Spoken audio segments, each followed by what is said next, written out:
I was planning on revealing the startup I've been working on when I got a little bit closer to launching the MVP, but there's been a little bit of a hiccup when it comes to the designs that's going to slow things down.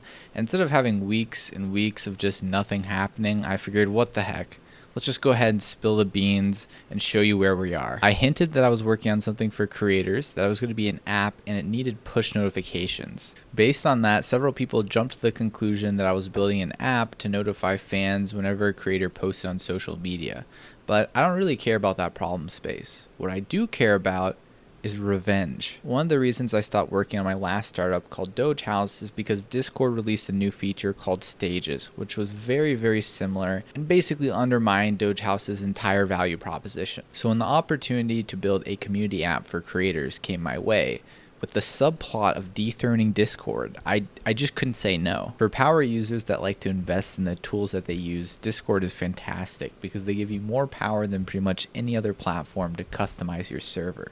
But Discord's biggest strength is also its biggest weakness. I'm not just talking about from the point of view of somebody trying to manage one of these servers and being crippled by options, but also from the point of view of a fan who joins a community server and they're just inundated with a zoo of channels on the side, all these different bots they can interact with, and it's really easy to forget that the rest of the world doesn't regularly type messages using Markdown. Something I didn't realize until recently is if you leave the tech gaming bubble where everyone just uses Discord and you go to the vlogging, fitness, beauty, fill in the blank where you're not staring at a screen 24/7, these creators are not using Discord. And if you look and see what they are using, they're using nothing. Jake Paul, not using Discord. Emma Chamberlain, not using Discord. Casey Neistat, not using Discord. SS Sniper Wolf, not using Discord. And yes, you can find like community servers that fans have set up, but none of them where the creators actually involved or have sent a single message in the chat. So there's a giant opportunity right now that is not adequately filled by Discord to build a community platform for these types of creators to connect with fans.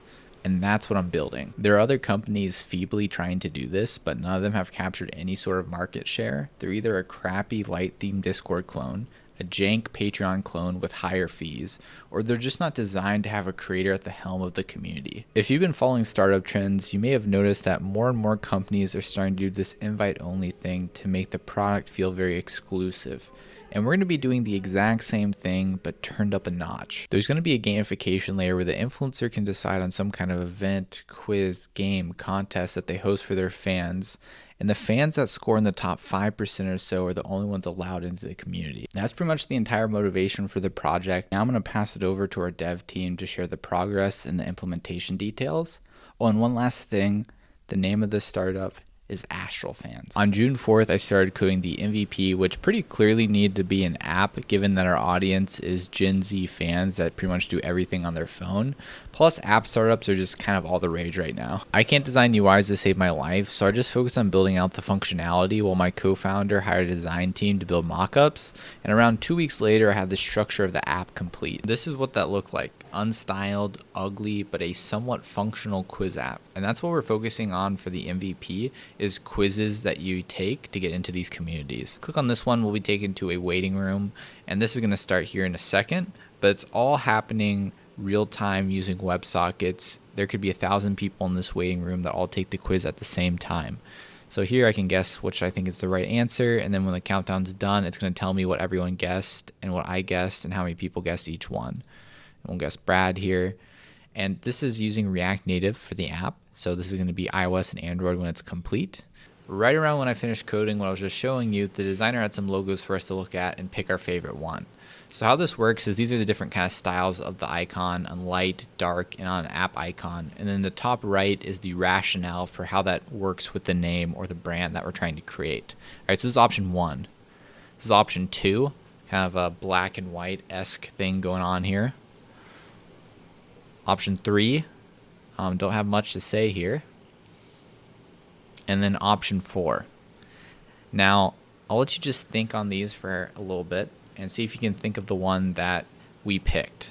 If you guessed 3, you would be correct. It kind of just has a cool techno vibe that we wanted to rock with. No, I'm just kidding. This looks like trash. We went with number 4. This was kind of a no-brainer for us.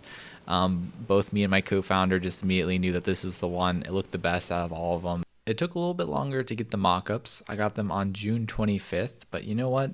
Not a big deal. For high quality, good design, it takes time. So I figured we just kind of walk through the different screens real quick. And this is in Figma, and this is what we're working with. So we got our splash screen. This is kind of an intro screen that's actually going to get cut, whether you're a fan or a creator. You put in your phone number, verify your phone number, pretty standard stuff. Create your account, just some text fields. Then we got our feed for influencers. So this is the actual quiz. Soak that one in for a second. Yeah. So then when you click on the quizzes, you register for a quiz. We got more text fields. Then you go to the waiting room. Got our countdown. Then we got questions. And whether you get them right or wrong. Got our results, how you did. Little circle thingamabobber. And then finally, an invitation to the community. And then here's like the one community screen. I don't know about you, but the vibe I got from this was kind of like when I go to the carnival, I eat too much cotton candy, I get sick, and I just vomit everywhere. I felt like I was vomited with cotton candy colored stuff all over the place. I also was a little bit tilted by just the text hierarchy and how they use boldness and whatnot. I'm not a designer, but I was just not vibing with it whatsoever.